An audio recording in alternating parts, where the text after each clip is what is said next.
Un saluto a tutti amici telespettatori e visitatori di Telebabo Web TV o anche Telebabo TV. Una buona serata a tutti e un buon fine settimana a tutti.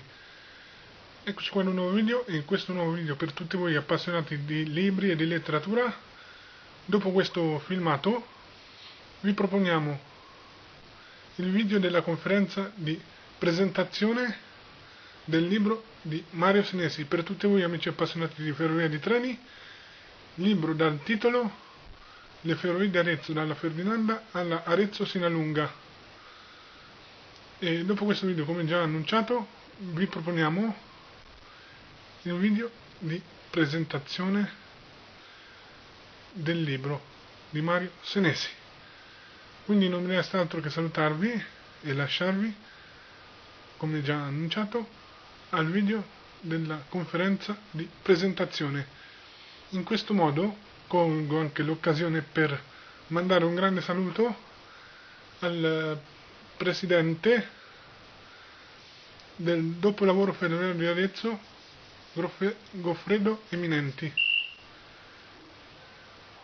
Quindi un saluto al nostro caro amico Goffredo e grazie mille davvero per il libro, davvero un bel libro, e che vi proponiamo anche a voi amici telespettatori di Telebabo Web TV o anche Telebabo TV. Quindi dopo la video presentazione vi proporremo anche il libro di Mario Senesi, ve lo presentiamo anche a voi amici telespettatori di Telebabo Web TV o anche Telebabo TV. Dopo il video di presentazione della conferenza di presentazione vi presentiamo anche il libro, questo libro qui che vi ho annunciato in video, sperando piaccia anche a voi e faccia piacere anche a voi appassionati di treni e di ferrovie. Quindi, come annunciato, vi lascio al video della conferenza di presentazione del libro di Mario Senesi, Le ferrovie di Arezzo, e dopo vi presento il libro. Un abbraccio e ai prossimi video, seguiteci sempre e state sempre con noi su Telebabo Web TV o anche Telebabo TV. Questo è il logo. State sempre con noi.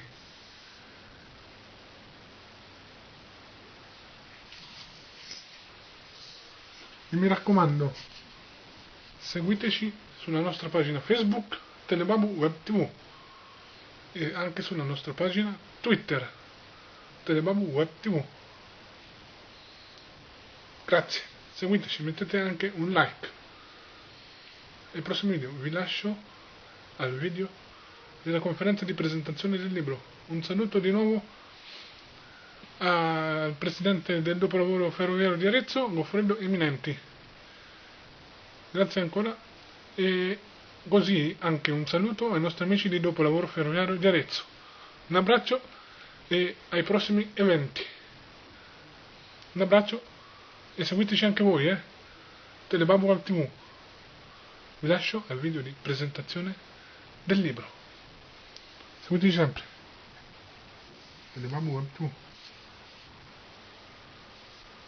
L'autore e l'editore avevano scelto di dopolavoro ferroviario per presentare questo libro, che sarà ovviamente a far parte della nostra biblioteca, una parte della quale è mirata all'argomento ferroviario insieme a quello territoriale e archeologico. L'altra parte della nostra biblioteca, di cui vedete che una parte è stata, la parte narrativa è stata donata all'associazione che fanno un progetto di lettura a voce alta, e quindi questa cosa come associazione siamo sentiti di doverlo fare. Sono contento di presentare questo libro. L'autore del libro Mario Senesi è presente con noi, parlerà il professor Calderone e il professor Calderone. Sì, e non solo Soldi Giuliano e anche altri elementi menzionati di questo libro. Io sono contento di avviare la presentazione di questo libro, perché alcuni temi trattati scorrendo questo libro sono veramente interessanti, per cui per esempio una delle cose che la nostra associazione fa è progetto Scuola Ferrovia.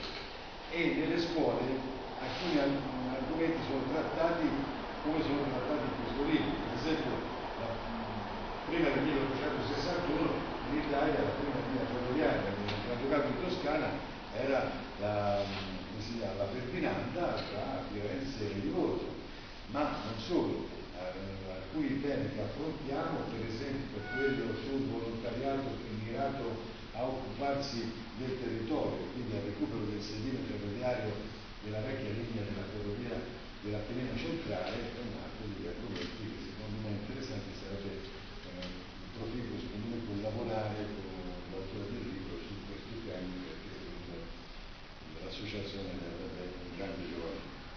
Io lascio la parola al professor Nicola Calderone, che illustrerà alcune parti di questo libro. Eminenti. Per me è una novità presentare un libro sulle ferrovie. Insomma, io di solito mi interesso di altri argomenti, mi interesso di letteratura, il mio mestiere, faccio un'altra attività, però ecco, mi incuriosiscono tutti gli argomenti. Un argomento come le ferrovie non poteva non incuriosirmi e non interessarmi. Dunque, quando si parla di ferrovie si parla di trasporto, si parla di viaggi. Le ferrovie sono il mezzo più sicuro di trasporto e di viaggio, il mezzo più sicuro. Se noi pensiamo ai danni che ha fatto l'auto, dovremmo oggi cercare veramente di eliminare l'auto dalle nostre intenzioni, dai nostri interessi. 3.500 morti solo l'anno scorso sulle strade e 250.000 invalidi a causa di incidenti stradali. Le autostrade sono diventate un'ecatombe, eppure noi oggi ignoriamo completamente, non c'è anche questa educazione verso l'uso del treno. Dovrebbe esserci anche nelle scuole invece la prima cosa che fanno i ragazzi è educarsi invece alla patente, all'auto, alla moto. Si ignora completamente si ignora insomma l'importanza di questo mezzo di trasporto, questo veicolo così importante per la nostra vita sociale. Poi tra l'altro le ferrovie sono state anche un argomento di letteratura, non pochi sono stati gli autori, gli scrittori, gli artisti, i poeti, i pittori che si sono interessati del fascino che ha la ferrovia, le stazioni, andate, ritorno, l'attesa, l'addio, sono tutti elementi che rientrano nella letteratura e nell'arte. Pensiamo anche a Pirandello, il treno a fischiate, una bella novella di Pirandello, treno a fischiate, parte da questo fischio del treno in una notte per fare un viaggio straordinario. Belluca, il personaggio, il protagonista di questa novella di Pirandello, per crearsi un mondo tutto suo, e si salva con questo sogno che gli fa dopo aver sentito il fischio di un treno. Oppure le poesie di Carducci, alla stazione in una mattinata d'autunno, dove appunto registra l'addio della sua donna. Ecco, il treno ha una sua suggestione, ovviamente per non parlare dei quadri degli impressionisti francesi interessati appunto al fascino della stazione. Tanti sono i quadri realizzati da Manet, da Degas sulle stazioni ferroviarie. È un argomento quindi che non poteva non suscitare interesse per chi fa questo mestiere di lettura e di presentazione di libri. È chiaro, martedì scorso ho presentato un libro sulle Olimpiadi di Fabrizio Fabrini qui alla sala della provincia di Arezzo, la sala dei grandi, anche quello è un argomento interessante, cioè l'uso del mondo classico nei giochi olimpici. Noi seguiamo questi giochi con molto disinteresse, però ecco, c'è con molto disinteresse addirittura, passano sopra la nostra mente. In Grecia alle Olimpiadi era un appuntamento religioso addirittura, c'erano delle processioni vere e proprie che si recavano in pellegrinaggio a Olimpia, la città dove appunto si svolgevano questi giochi. Ecco, e quindi anche i treni, le ferrovie sono un argomento che toccano anche la letteratura, toccano l'arte. Poi oggi c'è grande interesse intorno alla ferrovia. A livello internazionale, per esempio, dal 5 ottobre l'Africa vuole dare la sua prima linea ferroviaria completamente elettrificata. Il La Addis Abeba giunge a Djibouti, è lunga 760 km. Pensate poi, è stata costruita in 3 anni da un consorzio cinese. Qui per l'Etiopia rappresenta un notevole balzo in avanti nel futuro, riduce i tempi per esempio di percorrenza tra la sua capitale e il porto di Djibouti, che si trova sul Mar Rosso, da 3 giorni in 12 ore. Quindi pensate un po' ai benefici che una tratta ferroviaria di questo tipo può provocare, può produrre nell'economia e nella vita sociale delle persone. La Cina poi ha anche altri progetti. Per il 2017 Pechino ha firmato un contratto per completare la linea ad alta velocità tra Mombasa in Kenya e Malaba al confine con l'Uganda. Poi ci sono delle linee straordinarie, i collegamenti ad alta velocità dalla Cina all'Europa. Pensate un po' che ora consentono di portare su queste ferrovie, su questi treni, su queste strade ferrate 2500 container. Nel 2020 pensano di trasportare addirittura 7 milioni di container su queste ferrovie dalla Cina in Europa e dall'Europa alla Cina. Quindi pensate un po' ai benefici di queste ferrovie per il prossimo futuro. Quindi già oggi esiste una trans-euroasiatica che parte dalla ciclopica Chongqing nella Cina meridionale e arriva a Duisburg in Germania, pensate un po', attraversando il Kazakistan, la Russia, la Bielorussia e la Polonia.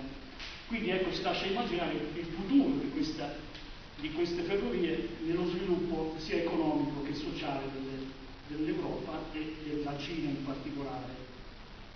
Comunque anche da noi in Italia si sta muovendo qualche cosa, anche l'amministratrice delegata, la Barbara Morgante, che è alla guida ora di Trenitalia, vedo che sono informato anche di questo, cioè dovevo vedere chi era l'amministratrice delegata delle ferrovie italiane, ha presentato i nuovi treni il 20 settembre scorso ed è proprio la fase 2 diciamo dell'alta velocità che prevede l'immissione sul binario di 400 nuovi treni e saranno in funzione nel 2019.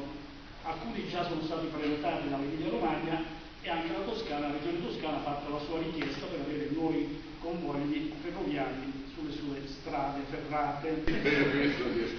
Poi dopo c'è una parte mia. No, professore, certo, per me è veramente un doppio piacere oggi di presentare questo libro. Io ho visto questo scandalone, che lo so,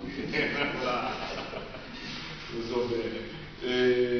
Secondariamente perché la ferrovia di cui si parla principalmente in questo libro è quella che ormai da 13 anni, anzi da 14, mi vede come direttore. Quindi, oltre appunto a questo piacere c'è anche poi un rapporto personale con il libro direttamente. Primo perché una parte è scritta a 4 mani con il mio responsabile della manutenzione dell'infrastruttura, che è Giovanni Paranzi. Secondariamente, una volta tanto si parla anche di ferrovie vive, perché spesso e volentieri i libri sono fatti su ferrovie che ormai sono morte e sepolte, invece qui si parla di una ferrovia, anzi più di una viva, se vuole. Secondariamente ho anche un rapporto personale perché è una ferrovia che è stata inaugurata nel 1931 anzi, 33 per l'altra parte poi di collegamento tra Pescaiola e Arezzo e il suocero del 1913 e mi ricordo che qui si ricordava l'inaugurazione della ferrovia, visto che storicamente le ferrovie sono sempre dell'Ottocento e compagnia, sentir parlare di inaugurazione della ferrovia a me faceva sempre un certo effetto, senza pensare che poi mi sarei ritrovato a leggi pratiche importanti in questa ferrovia. Inoltre, l'editore Galossi, qui forse non se lo ricorda, ma io sono quel ragazzo 18enne, 19enne, 20enne che per comprare i libri ha un prezzo minore, visto che ha una bellissima collana sul settore ferroviario, mi facevo la galoppina su Firenze portando i libri alle mani e librerie e negozi per modellismo a Firenze, anche per poter poi dopo giungere alla giornata. Quindi ecco, io sono abbastanza coinvolto su questo libro. Per quanto riguarda l'autore, mi viene voglia di dire, come diceva Montanelli quando parlava di Fanfani, Ariecolo, perché non sono passati sì o no 4-5 mesi da quando ci siamo visti a Boiano a presentare il suo libro, l'opera mastodontica, veramente scivoleva, tra l'altro strutturato in quella maniera, e per quanto riguarda tutte le ferrovie della Toscana, e dopo pochi mesi ci diciamo un'altra volta e ha fatto bene a rifarci continuando a parlare in merito. Cosa c'è sul libro? Il professore l'ha già detto in parte, c'è questo, manca l'oroscopo e le ricette. Poi c'è questo, nel senso che veramente è un piacere leggere. Già io ero vaccinato dall'altro, insomma, ma questo che guarda soprattutto la ferrovia Arezzo-Sinalunga è fatto con lo stesso stile, partendo proprio dal vapore, da quello che è stato, quindi sono state delle scoperte del Settecento per poi arrivare all'800 a vedere il treno a vapore, e con tutto quello che ha voluto significare il treno che ben l'ha illustrato il professore. Per cui a questo punto io vorrei un attimino parlare proprio dell'oggetto della Arezzo-Sinalunga, anche perché le ferrovie della ferroviaria sono due, c'è l'Arezzo-Sinalunga e l'Arezzo-Stia. L'Arezzo-Sinalunga ha sempre avuto qualche problema in più, è chiamata la Scansa Paesi. L'Arezzo-Stia passa in mezzo a paese, quindi facilmente si arriva alla stazione. Il treno ha proprio un servizio di tipo metropolitano, è stato costruito intorno alla ferrovia. L'Arezzo-Sinalunga è completamente diversa, si svolge in pianura, e sono poi anche tecnicamente due linee diversissime. Una appunto è pianeggiante, ha delle curve abbastanza larghe, e dall'altra è una linea di montagna con tutt'altre caratteristiche, e noi stessi nella manutenzione li riscontriamo costantemente questo tipo di problemi. Noi abbiamo sempre gestito questa ferrovia cercando di guardare a uno sviluppo di questa ferrovia, a quello che è il non DFS ovviamente, e quindi cercando di adeguarsi a tutti quelli che sono gli standard, soprattutto questi giorni se ne parla, di sicurezza e tutto il resto. Tutti gli interventi sono stati mirati a potenziare una stazione come Solcano nel momento in tecnicismo, una stazione che data di sottopassaggio permette l'ingresso dei treni in contemporanea, ha un tronchino che gli permette eventualmente un giorno che dovesse attivare un servizio di tipo metropolitano con Arezzo di ricevere i treni e farli partire in tempi rapidissimi senza che i bici degli impianti elettrici ci condizionino, e gli scambi di ingresso sono a 60 all'ora, per cui il treno può deviare dal suo percorso a una velocità ancora ragguardevole. Abbiamo fatto tutta una serie di lavori costanti anche negli anni precedenti al mio arrivo, che ci permettono adesso, per esempio, con questo tempo che è cambiato in maniera così repentina, che ci fa vedere attuazioni a non finire, per ora ci salviamo dalle strane planettine che spesso sentiamo dire che blocca la ferrovia. Questo vuol dire per me e per tutti noi che ci lavoriamo, per come sono migliorati. Quindi c'è sempre stata una grossa attenzione a questo, sempre cercando di migliorare. Abbiamo avuto l'accordo per l'uscita della fabbrica della SVI, non è della ferroviaria, è della privata, non voglio prendere. Noi abbiamo fatto di tutto per favorire quell'insegnamento perché abbiamo interesse e tutto il resto, però perché originariamente ai tempi del Granduca il servizio ingegneri della Granducato 1848 si entrò in concorrenza con la Empoli Siena. Siena l'ebbe vinta tramite Canigiani, l'ingegnere Canigiani, e nel frattempo gli ingegneri del Granduca avevano stabilito che doveva esserci il collegamento Firenze-Roma, attuale Perpignan-Arezzo, Arezzo, non andare lungo le colline, tagliare la Val di Chiana in mezzo esattamente e arrivare poi a decidere, perché il confine dello Stato della Chiesa è di pochi chilometri, può andare per Perugia, può andare per Chiusi. Che successe? Sparì il progetto famoso che era anche di un arretino, un certo ingegnere Guasti e ingegnere del Greco, sparirono. Per cui rimase mancanza del progetto, andiamo avanti con Siena, ecco com'è la storia. Arezzo a quel tempo era un municipio che si doveva fare, Sartottini, il sindaco, un familiare anzi, decide, tanto benissimo, guardi, facciamo noi cercare le documentazioni, facciamo noi tutta la presentazione, ci assumiamo tutte le spese, e il Granduca dice, benissimo, la stessa vostra, fate tutto questo. E fu fatto, gli fu dato un termine che fu rispettato in 6 mesi, presentata la presentazione dell'attuale Arezzo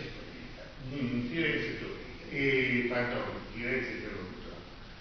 A quel momento cominciarono a costruire la prima tratta fino a Pontassieve, non entrò in funzione perché nel 1959, quando doveva entrare in funzione il Granduca partì, governo provvisorio del Pino Ricasoli, e si proseguì subito, si confermarono tutte le autorizzazioni del Granduca per proseguire. Fu proseguita la linea e in varie scadenze coperta fino a Montevarco, fino ad Arezzo e poi fino a Teodola, 1866 in questi giorni. Anche vero, sabato, domenica c'è stata, mi stupisce la cosa, perché si vive ancora al tempo del Medioevo in Italia. Hanno fatto i festeggiamenti per Terontola del Coniglio a Toscana a 7. Mistero. No, io guardate che sono cose e sono le stesse date, no? No, invece che io lo sapevo e non ho pensato che era la stessa inaugurazione nostra. Io lo sapevo che ce l'avevano proprio. Quando si parla di uscì proprio e non fu sfruttato, perché ci poteva diventare di persone. E questo si va avanti. Nel frattempo nasce l'esigenza di riunire le due ferrovie che non erano terminate, quella di Siena e questa qui, riunirle per accorciare i percorsi. E a quel punto nacque la guerra.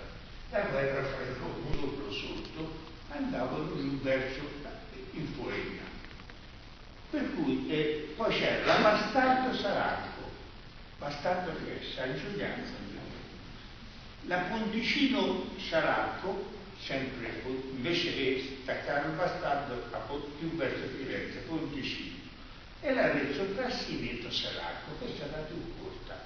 Se noi la Frassineto guardiamo, era una linea da Arezzo, passando per Frassineto, cioè ma la Frassineto di poi è molto più corta, era 30 km soltanto. Capito?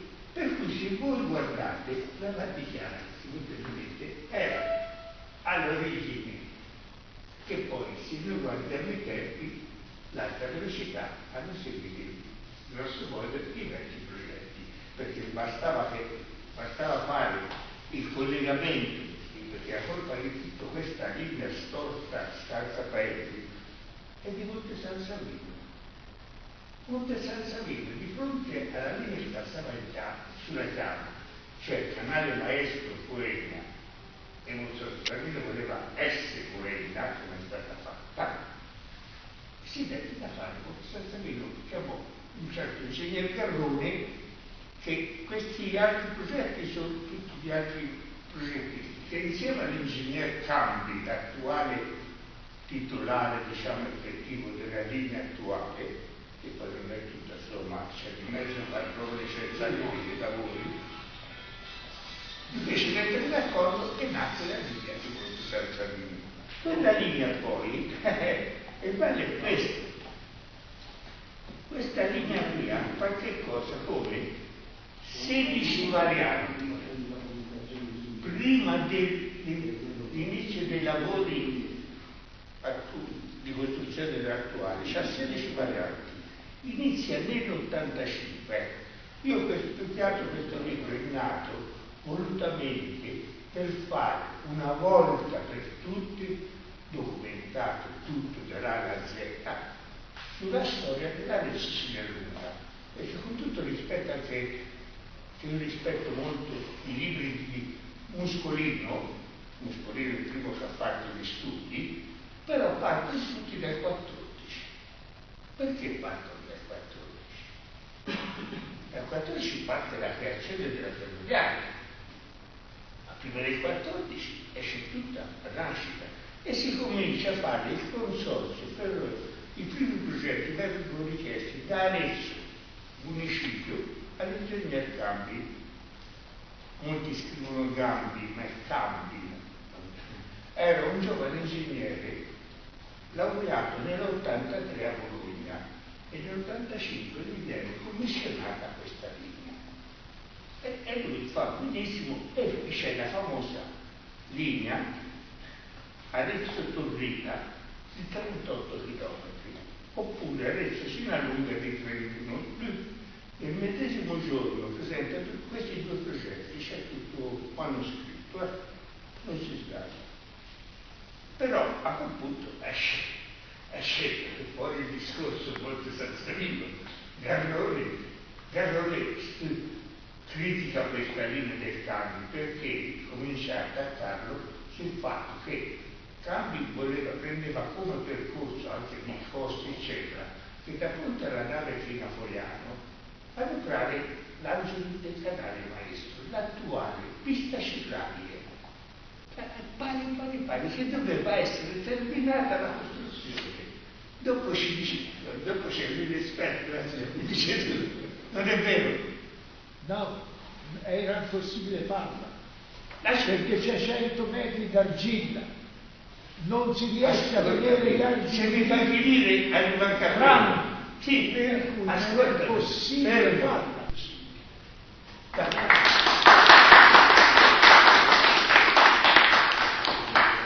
Scusi, tutta la documentazione dove mi sa qualcosa l'ingegnere nella sua parte. Allora, io mi sono fatto tutti gli archivi per diversi giorni ciascuno, con la ferroviaria ormai ne aveva assunto l'ingegnere, tant'è vero che mancava la firma del contratto, cose così. Poi c'è stato l'archivio comunale di Arezzo, di Area Ferrara, l'archivio lì c'è stato diversi giorni, l'archivio della provincia, la cosa era il Santa Maria in Grado. Poi sono stato alla biblioteca d'Arezzo, non so poca roba, sono stato a Castiglio Fiorentino diversi giorni, Cortona diversi giorni, Fogliano, sono stato a Torrita, questi tutti gli archivi, e a Rosso e a Sinalunga. Ora, ogni archivio, che succedeva? Io non prendo appunti, fotografo tutto, no? E mi sono fatto un conto di varie riprese che ho fatto fotografiche, qualcosa come oltre 20.000 scatti. Poi li porti a casa nel computer, le selezioni, leggi, trovate queste cose. Però da qui ho trovato molto prima come erano questi progetti, perché a quei tempi, quando uno presentava un progetto, stampava un opuscolo, tutti i vari opuscoletti dei vari progetti, e quindi 10-20 pagine, non di più, uno fotografa quelli e ecco perché poi una parte è riportato testualmente. Io di mio ci ho messo il tempo, giustamente come ha detto qualcuno, il tempo, che piace fare queste ricerche, ma non mi reputo uno scrittore, lo sa benissimo, carità per cui no, assolutamente mi piace andare a spulciare cose. Quello che ho fatto fino ad oggi è tutto materiale